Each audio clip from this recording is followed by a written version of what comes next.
Welcome to Bloomberg Technology. I'm Emily Chang in San Francisco. Stocks whipsaw, digesting new comments from the Fed. Chair Jerome Powell saying the pandemic could damage the economy permanently. Treasury Secretary Steven Mnuchin also saying the United States definitely needs more fiscal stimulus.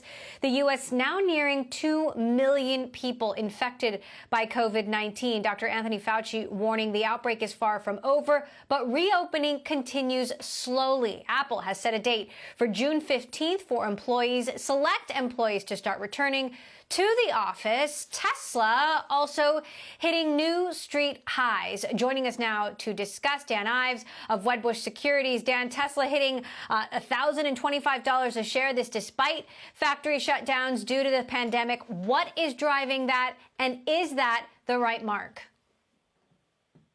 Sure. I think fundamentally it continues to be China. China, in our opinion, is adding about $300 a share in terms of the demand drivers there. And if you look at some of the tea leaves coming out, May going into June and second half of the year, we could be looking at 100,000 deliveries in the first year out. So I think that's really the key. And right now, on the other side, there's Dark Valley is an economic rebound play. Given the profitability and the pent-up demand, I continue to think Tesla goes higher, especially going into Battery Day later this month. Meantime, Dan, we are still in this dark alley. There are various reports about Tesla workers testing positive for the coronavirus in Fremont. How much of a risk is that, given that we know that Elon Musk pushed for the plant to reopen before local officials were really ready for him to? Sure, and definitely after the Fremont standoff, a very bright spotlight on Musk and Tesla in terms of everything coming out of Fremont, especially around workers and health issues. So that's going to be something that they're really going to have to navigate for, obviously, for the safety of their workers. But it all comes down to production for Tesla. And if you look at this, part of what's happened to the stock with production ramping, and you're starting to see pent-up demand, especially in Europe and parts of Asia. Right now, the bull case for Tesla, we have 1,500, and I think the big key here is what you're starting to see globally, especially now going into some of these new product launches that we expect to see over the next 6, 12, 18 months. So let's talk about those product launches. Obviously, working on a truck. There's also a company that we've been covering, Nikola, working on its own version of an electric truck. How do you feel about the competition? Look, that's a massive opportunity. I mean, even when you look at going after semis and just going after the truck market, if you look at F-150s and just look at sales even in the U.S., in terms of the opportunity from the EV perspective. And I think part of where there's so much bullishness is because we're talking about penetration that is in the early days. And right now, Tesla continues to, I think, be in a position to really own that market out of the gate.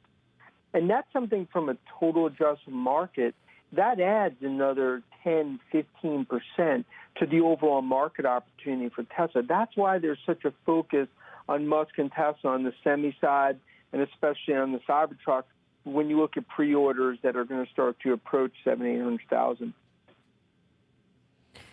Let's talk about Apple now, preparing to officially announce, according to our reporting, putting its own chips in Mac computers, launching this Mac trade-in program. Obviously, there's a lot of demand for devices, for computers right now. How does that impact your outlook on Apple?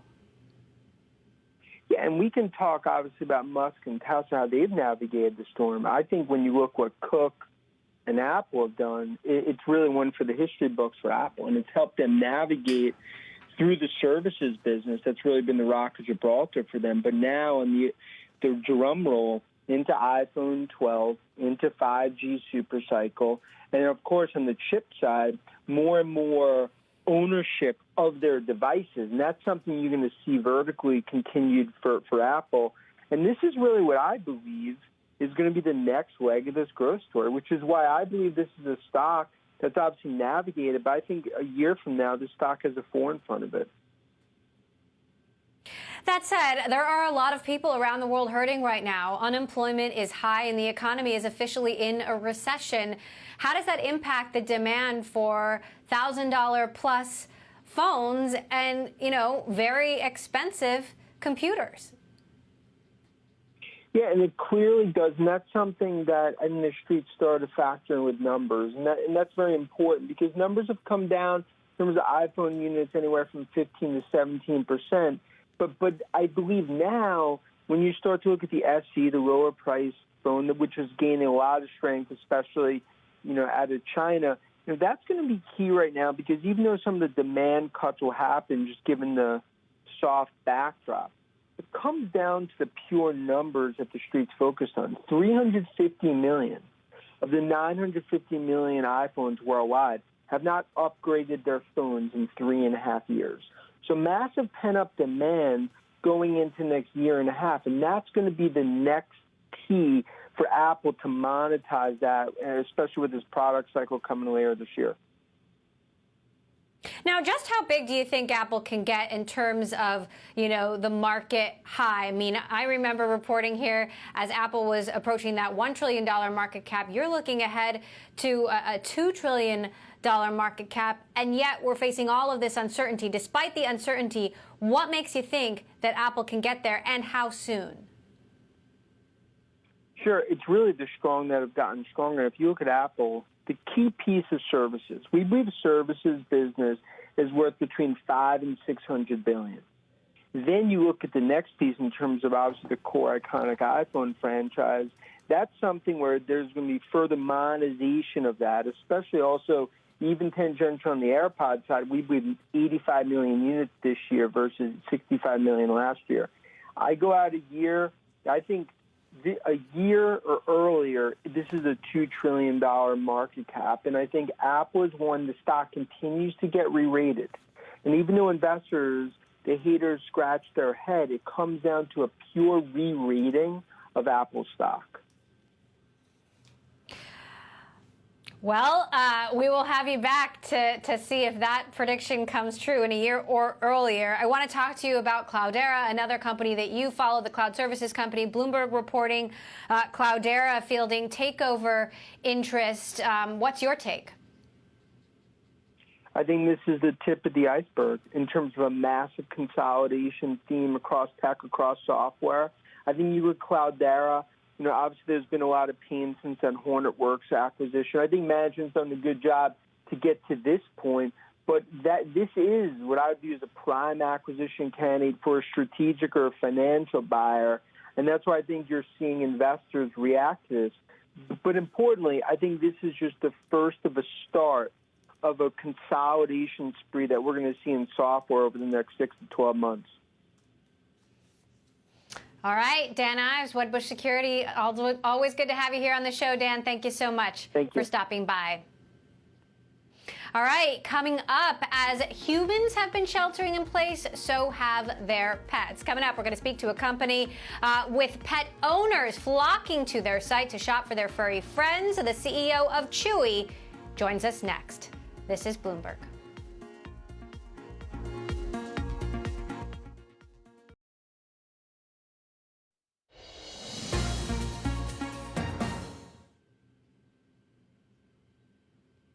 With so many people working from home, their pets are sheltering in place too. One-stop pet shop Chewy has seen a surge in demand from pet parents. First quarter sales growing 46% year on year. Joining us now for more on this thriving market, Chewy CEO Sumit Singh. Sumit, thank you so much for joining us. So obviously, I'm sure pets are going stir crazy, just like the rest of us. But what has the pandemic meant for demand and traffic on your side, and what are people buying?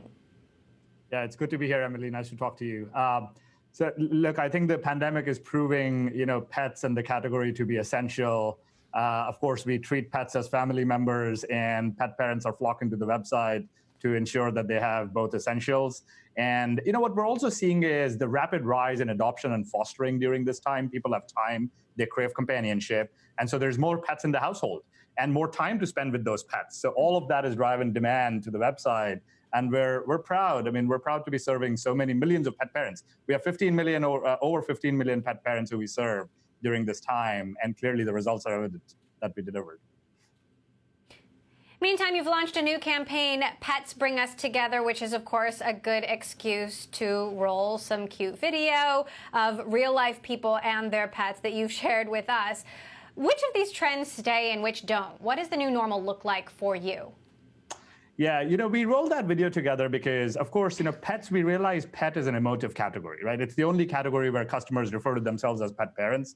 And we figured that, this was the time where everybody could use a little positivity and optimism. And so we leaned in from that point of view, and the campaigns we received great, by the way. And I think this trend that we're seeing, these acceleration and these adoption on e-commerce platforms, these are here to stay. And we're bullish on it. For those of us who've been in the category, have essentially, predicted that, e-commerce penetration in the segment should get north of 35–40%. And now other sources such as Package Facts or others who track the space are also essentially, citing those facts. So it's an exciting time to be in this category, and we're proud to be serving so many pet parents. Meantime, after you reported your results, the stock did drop, ending the day down 3%. What do you think is driving that? I've never been the one to speculate too much on stock price. We've got a great story. We're delivering tremendous growth, 46% year over year. And this quarter was our first quarter of delivering positive adjusted EBITDA. And so if you look at our track record, Emily, we've been growing big fast and we've been getting fit fast.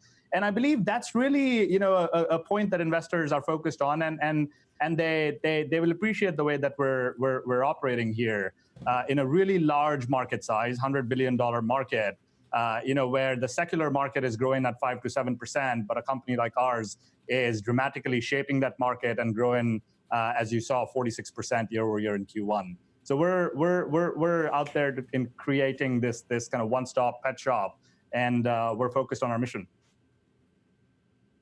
Now, you do have a lot of competitors, Amazon being one of them. How has the threat from Amazon changed as a result of the pandemic? Of course, you've got a lot of people shopping for things they need, and they might just want to throw their pet food in the cart while they're on Amazon.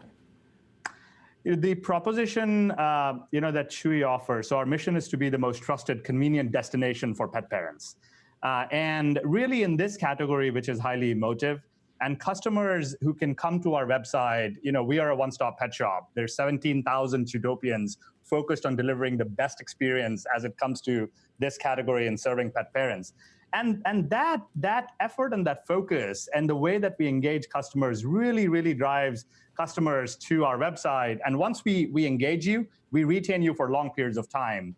That's always been our playbook.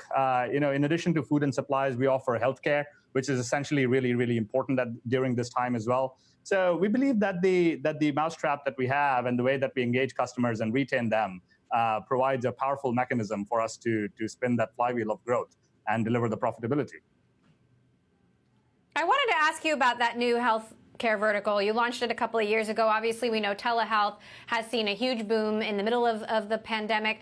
How is, pet care being impacted by some of the trends that we're seeing? Yeah, look, just like e-commerce adoption is accelerating, I believe that this pandemic will actually accelerate trends such as telehealth or the utilization of technology and innovation in serving customers in a better manner. And this essentially could be that better manner. We've got an opportunity here to connect pet parents and veterinarians and really provide a seamless interaction. It might actually also drive, increased compliance in the industry because at least our sources suggest that over a third of the US pet parent households, they don't take their pets to the vet at a usual frequency or a normal frequency. I mean, that's understandable. Everybody's busy. And this is another way of increasing that visit or that connection between veterinarians and customers. And we believe that companies like Chewy can step into the middle of it in really helping to understand the customer pain points and the veterinarian side of the equation and sort of bring these two together. So we're excited and we're kind of watching these trends very, very closely right now. Last quick question. What's your view on the supply chain given the disruptions we're seeing, around the world, and what does that mean for your products? Yeah, I've always maintained, and we've maintained inside the company, that the organization with the healthiest supply chain has the best shot of longevity in serving their customers. And so we're totally focused on making sure that our inputs, our inbound, our in-stock levels, and our transportation networks are fully synced so that we can continue delivering that great experience. So I think it's a point to watch out for. All right, CEO of Chewy, Sumit Singh. Sumit, thank you so much for joining us. Good to have you here on the show. Thank you. All right, coming up, Grubhub getting a lot of attention at home and abroad as consolidation in the food delivery business continues to happen. This is Bloomberg. I'm Emily Chang.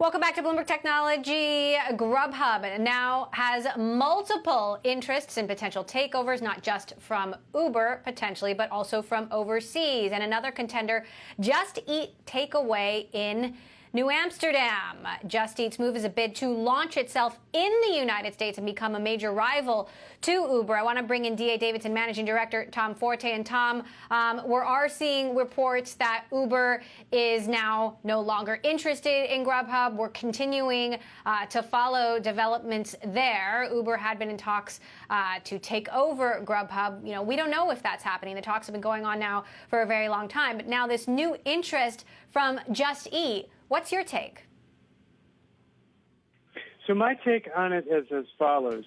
I would argue from Grubhub's vantage point, they would be better suited on uniting with Uber than they would with Just Eat. The reason I feel that way is I think Uber would give them some leverage on the labor front, on the lobbyist front, on the logistics front that they wouldn't get from Just Eat. So I do think if comparing and contrasting Grubhub plus Uber versus Grubhub plus Just Eat, I think it'd be more beneficial on the combination with Uber. Interesting. Talk to us about the broader restaurant landscape. Of course, restaurants are hurting right now. You've got some estimates that 25% of restaurants will never reopen as a result of the pandemic. How does that play into these issues? Yep, so that's an excellent observation on your point. And the way that I think about it is the restaurant industry right now is hurting terribly. And some really well-run companies like Grubhub, like Just Eat, are going to have a challenge long-term in exploiting the restaurant industry from an online restaurant delivery standpoint because of these challenges. As you pointed out, as many as 25% of restaurants may close. OpenTable has shown data on seated diners, and there was a stretch from March to May where it was down 98% plus every day. So these are very tough times right now for restaurants. Meantime, Tom, Uber is continuing to sort of expand its tentacles in delivery. They've just launched something called Uber Connect. They call it easy same-day, no-contact delivery solution, whether it is a care package or a gift. Certainly, they started with food. But how does that play into this? So I think that what you're seeing is that COVID-19 is basically creating a much more faster rollout of digital services, of e-commerce, and of delivery services. So I think you're seeing that in the expansion of definitely online grocery delivery, online restaurant delivery, and I think it's creating a much more dynamic market than when you think of the original Grubhub model, which was to connect restaurants and consumers and not engage in doing the delivery themselves, things of that nature. But I think COVID-19 is basically accelerating digital adoption in many ways. Now, talk to us about the global picture. Do you see a chance for other international food delivery services to enter the United States? Yeah, it's a great question.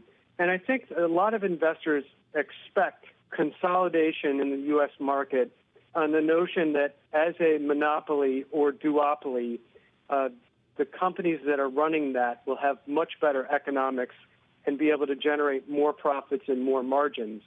I think that what you've seen as a longtime student or follower of the industry is that there's still a lot of large players today in the U.S. You have Grubhub and Uber Eats and DoorDash and Postmates. So I think this consolidation that many people have expected is taking much longer, and it may not occur because, again, the health of the restaurant industry right now is so challenged. You'll see more of a commission cap than necessarily a wealth of economics to a single or dual player in the space. And we know this is a cash-burning business, and we talk about all of these different players in the United States alone. Where do you expect to see the dominoes start to fall? I mean, which is the sort of weakest player or the most ripe for a takeover, at least here in the United States? So an argument can be made from a capitalization standpoint, meaning who has the greatest access to capital, that Uber would be the strongest, Grubhub would also be quite strong. Then you would have, kind of ... or some distance to DoorDash, and then some more distance to Postmates. So I think on that basis, Uber would be the strongest, most well-capitalized, followed by Grubhub, then a gap to DoorDash, then a gap to Postmates. So on that basis, DoorDash and Postmates may be the most likely candidates to look for a partner. All right, Tom Forte of D.A. Davidson, lots of movement in this space. We will continue to follow it all for you. Thank you so much for stopping by. Okay, coming up, where are we now in the quest for coronavirus drugs and vaccines? Some very exciting developments we want to tell you about. We will have the very latest next. This is Bloomberg.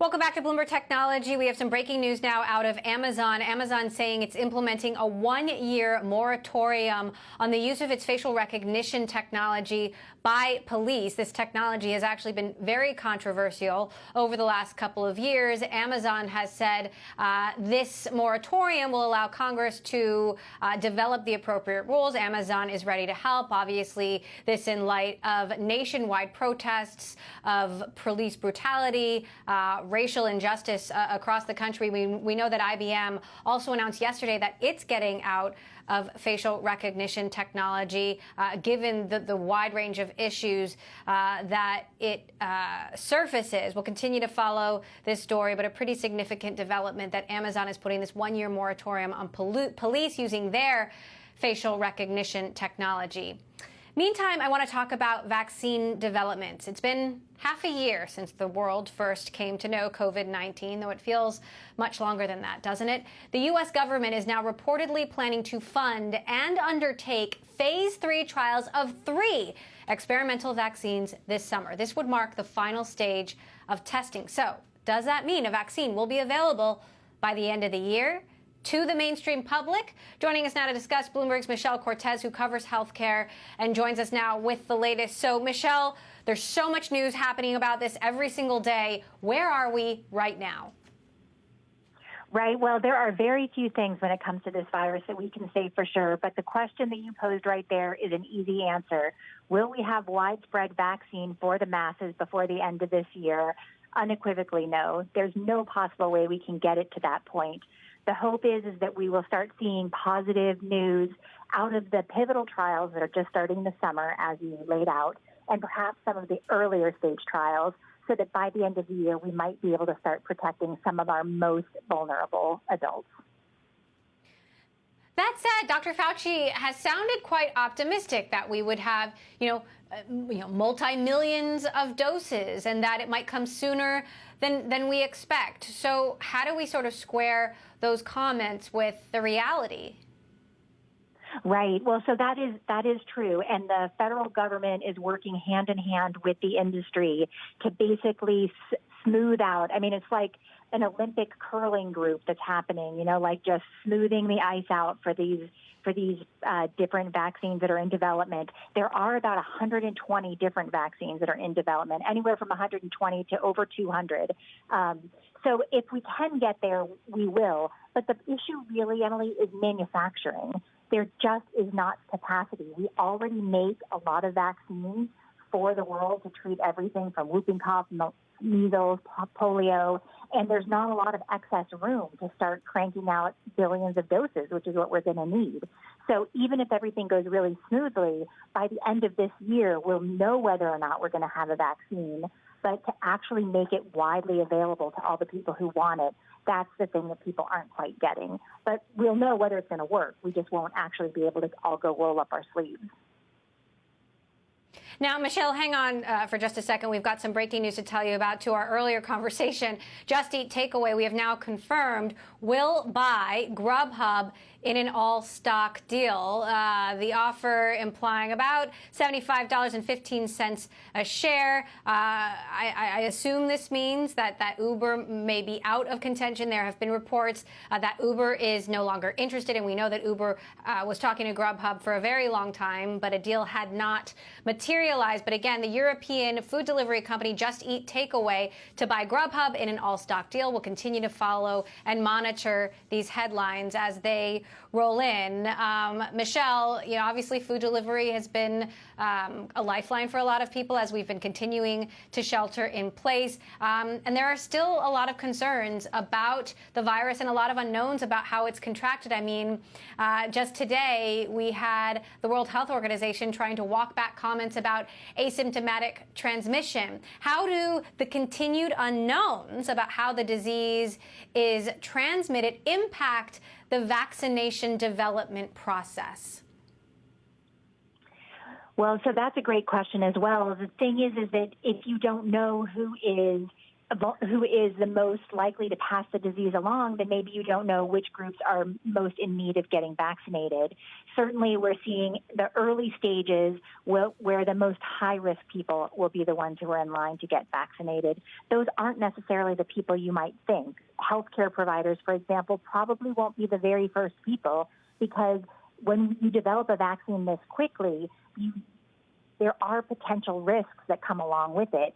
And because healthy people are the ones who get vaccinated, you definitely don't want to do anything to somebody who's already healthy that might make them more harmed in the long run. And that is possible with newly developed vaccines. So it would be the people who are the most vulnerable to COVID-19. So perhaps people who are in nursing homes, who have other conditions, who are really uniquely vulnerable to dying, as opposed to, say, healthcare providers who are generally healthier people, perhaps younger, more vital, working every day, getting out there, who would maybe be able to survive the infection if they got it. So it's that kind of uncertainty. When we don't know who's passing it along, that just talks about the pace of our knowledge about this virus and how it is spreading throughout the world. Every day, every hour, we're learning new things. So then my question is when can people who, perhaps elderly people, my mom is probably watching right now, she doesn't have any underlying conditions but wants to hold her grandchildren, when might the vaccine be available to someone like that, a member of the general public who is not on the front lines but, wants and needs to protect themselves? Yeah, absolutely. The thing for everyone to think about is that this is going to be an individual risk benefit analysis. At what point do you want to get in line for this vaccine as well, and when will it be available? I would say for someone like your mom who might be in a higher risk group simply because of age, then they would be closer to the beginning of getting access to a vaccine like this. So for those people, certainly by this time next year, maybe even earlier in the first quarter of 2021, we might see the vaccine start rolling out to some of those folks. The intent is going to be to make sure that we're closing down the transmission of the virus across the world. So if we're seeing hotspots in certain areas, those are the places that might be getting the most vaccine initially so that we can stop the transmission so that spread globally happens. So the places you might think are going to get it might not get it as quickly. But I would say certainly for healthy older people, we're thinking within the next year for sure. Okay, Michelle Cortez, thanks so much. I will relay all of that to my mother, and I'm sure she will very much appreciate your analysis there. Thank you so much for joining us. I do want to get back to this Grubhub Just Eat Takeaway news.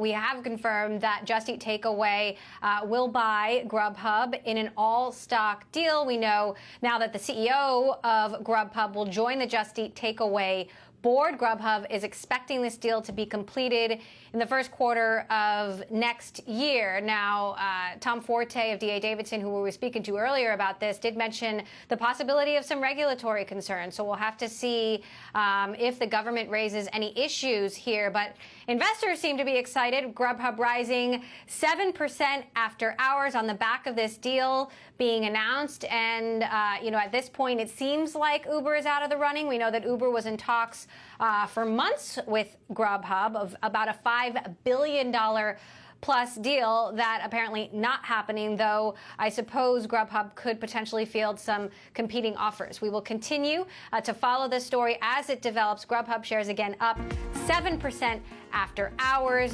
Just Eat Takeaway to buy the company in an all-stock deal. Coming up, we're going to be talking about social media companies continuing to grapple with how to moderate content on their platforms and moderate conversations among their users. Nationwide protests across the country and the Black Lives Matter movement splintering Facebook groups. We will discuss next. This is Bloomberg.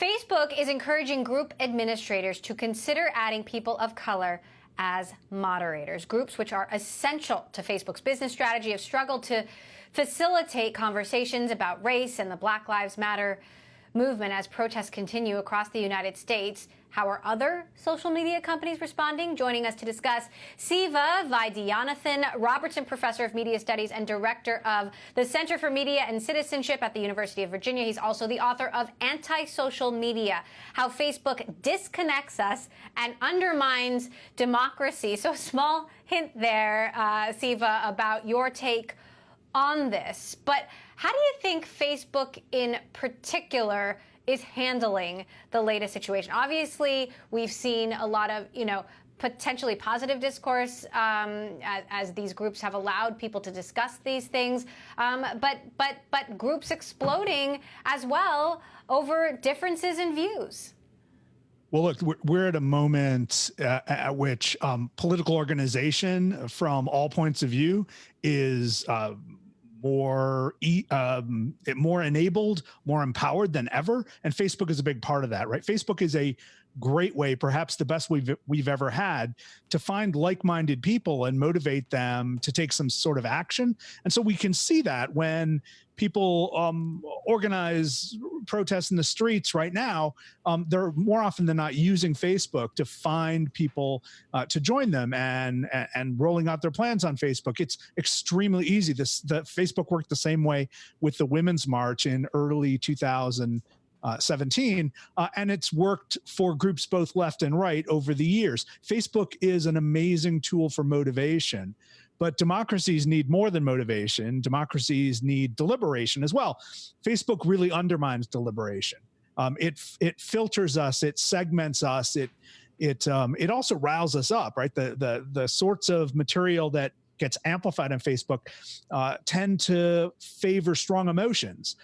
Emotions can be anger, or they can be joy, right? It can be baby pictures and puppy pictures. It can also be hate speech or calls to genocide or harassment. And so it's really the extreme content that gets amplified on Facebook. Now, this is a a really intense moment for all of us, but it's a really intense moment for Facebook. Facebook is dealing with the prospects of the 2020 election in the United States. We're still reeling after its influence on the 2016 election. Facebook is facing a barrage of bad information being put out there about COVID-19.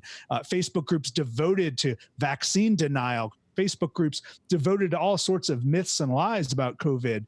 And in addition, the president of the United States has been distributing information that's false and harmful about COVID-19. So Facebook and Twitter and YouTube have all been on their guard all year, knowing that these two big phenomena are going to challenge everything they do and everything they believe about themselves.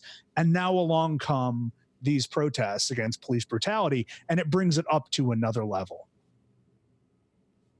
So, meantime, you see Twitter taking, sort of an opposite stance here. Obviously, they took action on the president's tweet suggesting that looters be shot. They've got new rules they're introducing now that you must open articles before you can retweet them, or they will suggest that you do, because, oftentimes you're seeing folks retweeting articles they haven't even read. That causes discourse and sometimes controversial discourse.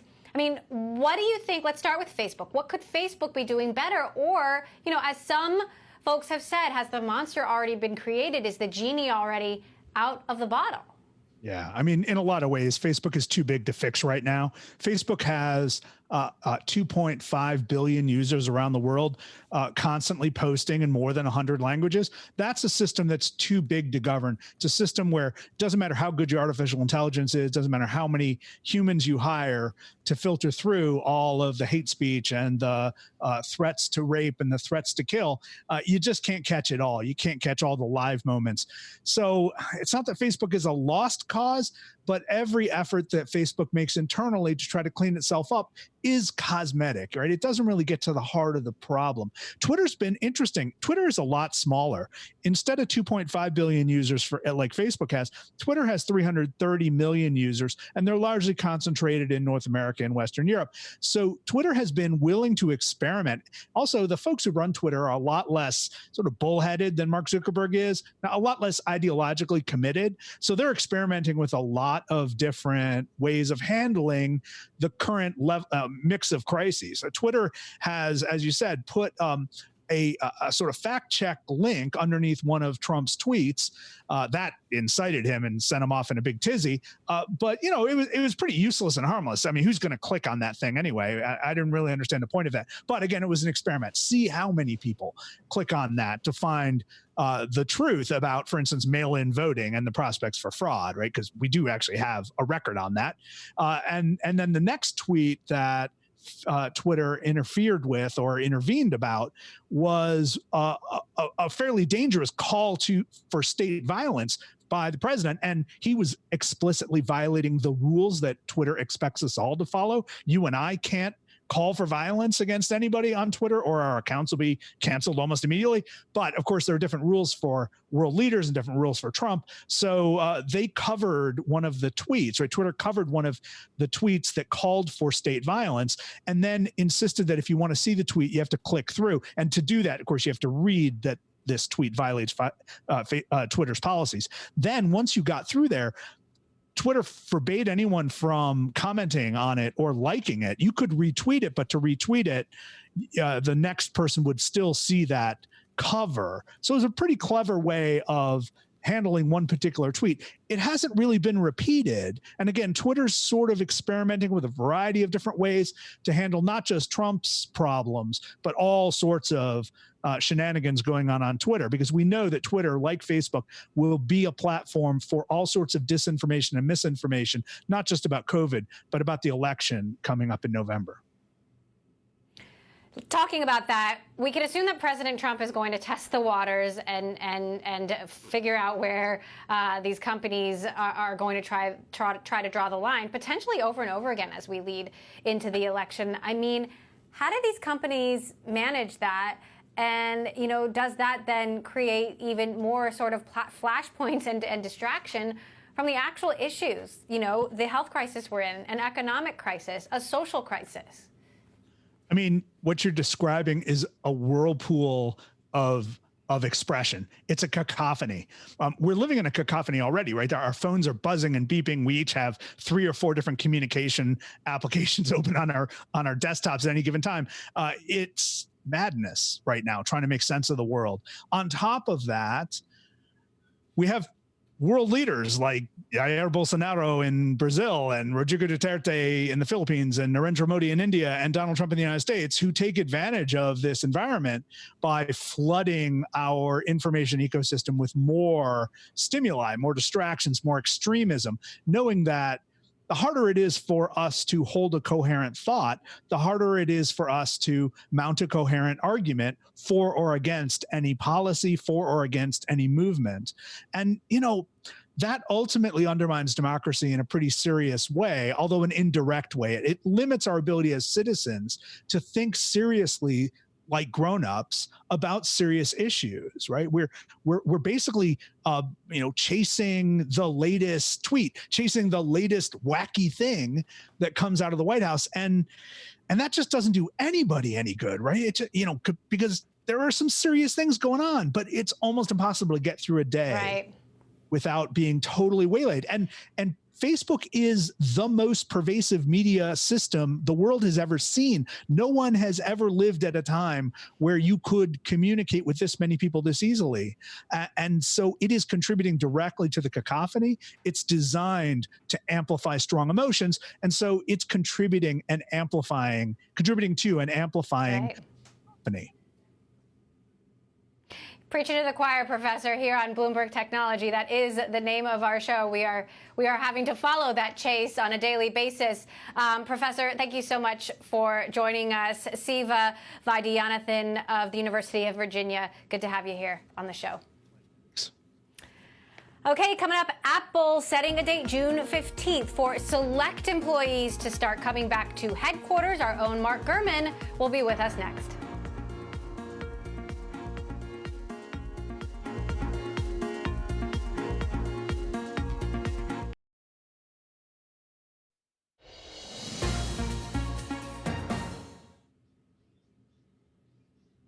Apple has told its staff that the first phase of its return to work program starts on Monday, when a select group of employees can start coming back to Cupertino headquarters, depending on their jobs. Safety issues will be different. They're going to be required to wear masks at all times. To discuss, we're joined now by Bloomberg Tech's Mark Gurman, who, of course, is covering this story for us. Mark, what is the latest on Apple's return to work plan?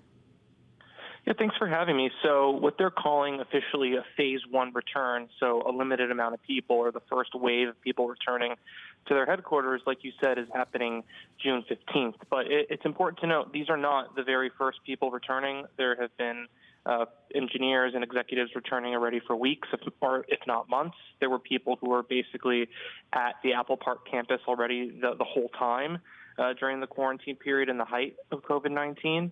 But this is this first official wave, and it's the first step of eventually returning everyone. Meantime, you've been breaking a few stories, and they do sort of look ahead to how Apple will fare in this pandemic. Number one, you broke news about a trade-in program that they're working on. Some people might be more interested. Obviously, there's a great need for devices right now. Tell us more about it. Yeah, so the trade-in program is very interesting. This is something launching in the United States on June 15th as well. And what this would let you do is, if you have a Mac, an older Mac computer, and you want to buy a new one, you could actually bring that into the store and they'll give you a credit towards a new Mac. You are already able to do this online in the U.S., but this makes it much simpler because perhaps there's people already walking into a store thinking they can do it. Well, now they can. They've already done this for the iPhone and the iPad and the watch and a few other products, so this is new specifically to Macs. They're also offering new options to pay for things in installments. And of course, we're in the middle of an economic crisis. A lot of people have been laid off and people are hurting right now, but they still need to be connected. How will these installment programs work? Yeah, that's a big one, Emily. So what they're doing, this hasn't launched yet, reported on it ahead of time, this should be in the coming weeks, is a new feature for the Apple Card credit card, where if you buy some of the major Apple products like AirPods, the HomePod, or Apple TV, you can buy that product and get 6 months no interest payments. And that's through the Apple Card itself. It's integrated into the Wallet app. And then if you get something that's more expensive, like a Mac or an iPad, you can do it over 12 months. Now, this already has existed since December for the iPhone. You get 24 months. But oftentimes, Macs could be thousands and thousands of dollars depending on upgrades. So this should make it easier for people who need that computer and don't want to pay for it all at once.